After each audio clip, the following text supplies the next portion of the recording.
So this should be a pretty quick video. I am swapping some 1997 Honda Accord DX shocks into a 91 CRX. It's pretty straightforward. You're going to need the 97 Accord forks.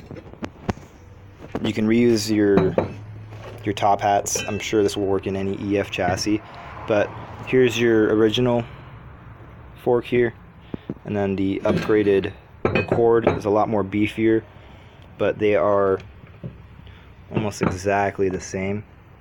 They match up on the bottom, and it could be like maybe a little bit taller, but I haven't really measured them. The reason why I'm going with the upgraded version is it's probably going to be a bit more of a smoother ride, especially since you're lowering it. You're going to have more fluid in your shocks, since these are rated for a lot heavier weight vehicle. It won't be as bouncy, where for the original ones from 1991, they're a little bit smaller. They don't have as much of a charge in them. So yeah, it's pretty self-explanatory. You get your new forks. There is a left and a right. And just in case anybody didn't really know, if you ever bought like a cheap coilover set and it comes with a bunch of O-rings, those O-rings actually slip onto the shaft here to divide the space between the sleeve and the shock, so it doesn't want to wobble so much. It's more of a bushing. So I installed the thinner ones on this one because it's a bit bigger. I'm not going to need the bigger, bulkier O-rings. Now, the trick is you're going to want to take your gas shock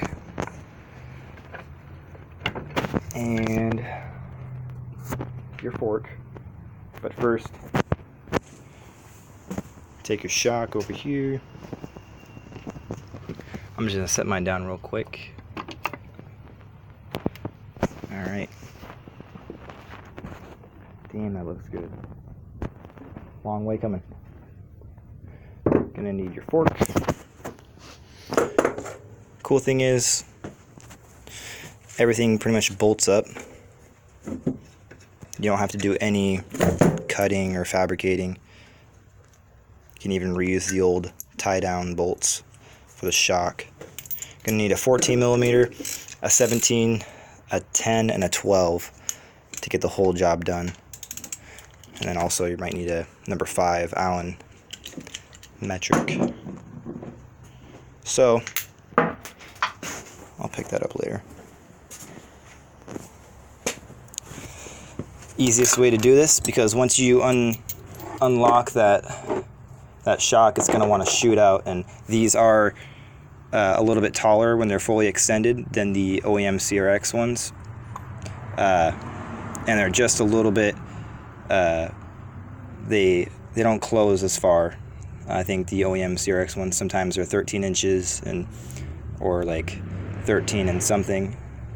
It kind of varies which brand you buy, but they're pretty close, so I'm just going to run with it, especially since I'm running the F23. It's going to be a lot heavier of a motor. So first, you're going to want to put your top hat in, up through the top. I'm going to pause it real quick.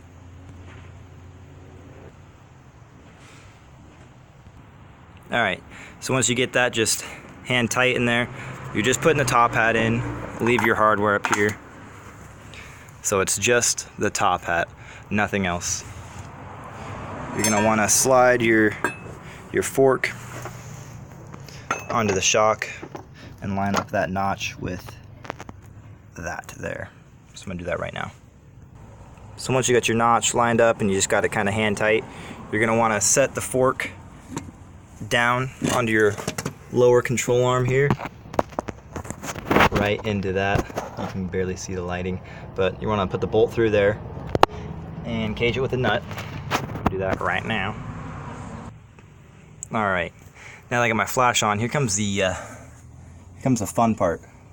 So like I said, this extends out a little bit taller than the CRX one, So you're gonna wanna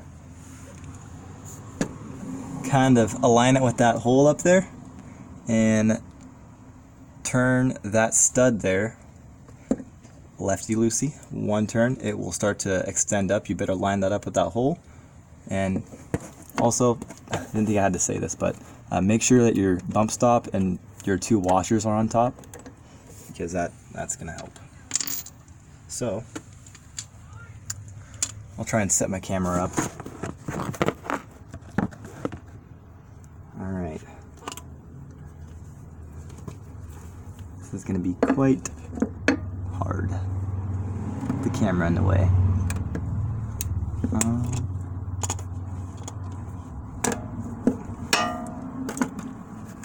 So, wow, this is really difficult with the camera right there. Let me move the camera.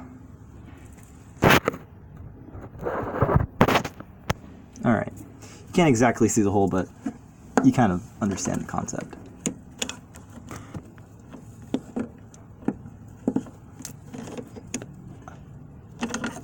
Oh my god. Alright, well, I can't do this with the camera. I'm sorry, I don't have a cameraman, so I'm actually just going to have to pause it. And there we go.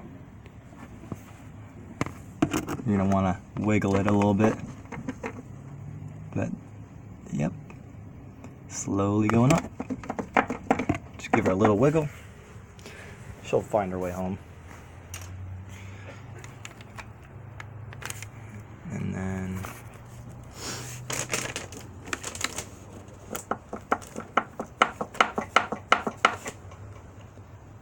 okay. Yeah. Turn it a little bit more, I guess.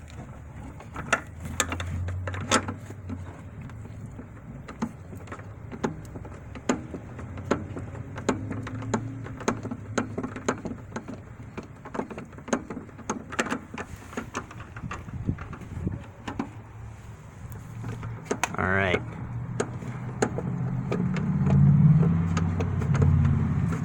So, now that you got that done, you can kind of see it at the top here.